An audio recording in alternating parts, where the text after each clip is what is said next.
उन्हाळा सुरू झालाय आणि तुम्ही इन्स्टंट करीचं लोणचं बनवलं नसेल, तर सगळ्यात आधी ही रील सेव्ह करा आणि मला फॉलो करा.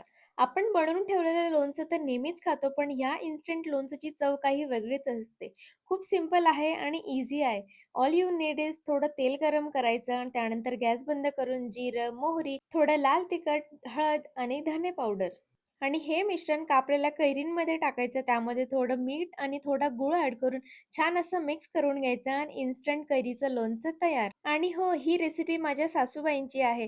त्यानंतर दुपारी मी इकडे विहासोबत थोडा टाईम स्पेंड केला. तिला काही गोष्टी शिकवल्यात आणि दुपारचा आमचा सिंपल असा लंच होता. छान असं जेवण केलं आणि त्यानंतर मी संध्याकाळी बाहेर निघाली. कारण रोज-रोज संध्याकाळी जेवण बनवून मला थोडा कंटाळा आला होता. म्हटलं चला थोडं बाहेर जाऊया.